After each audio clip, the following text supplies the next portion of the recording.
আহ, তোমরা ভাবছো তোমাদের উপরে কোনোদিন বিপদ আসবে না, তোমরা ভাবছো এই মোবাইল টিপতে টিপতে তোমরা একদিন কবরে যাইবে, তোমরা ভাবছো এই নারী দেখতে দেখতে তোমাদের এভাবেই হায়াত শেষ হবে। কে তোমাদের বাবা, কে তোমাদের মা, কে তোমাদের আল্লাহ, কে তোমাদের নবী, কে তোমাদের ধর্ম, কি তোমাদের কিতাব, কিছুই জানো না। চেহারা সুরত দেখলে বোঝা যায় বাপ দাদা বংশ ধর্ম আল্লাহ নবী কারোর সাথে কোনো সম্পর্ক নেই। চুল চেহারা লেবাস পোশাক জামা গেঞ্জি শার্ট চলাফেরা পেশাব পায়খানা দেখলে হাঁটা চলা দেখলে সারা দিনের আড্ডাবাজি দেখলে আহারে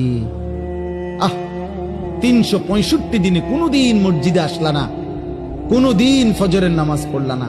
মুসলমান এমন হয়? তোমার বাবা দাদা এমন ছিল?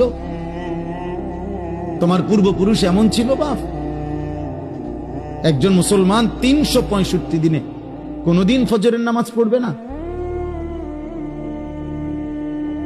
হ্যাঁ, 16 বছরে 20 বছরে কোনদিন মনে পড়লো না যে আমার নবী সাল্লাল্লাহু আলাইহি ওয়াসাল্লামের চুল মুবারক কেমন ছিল?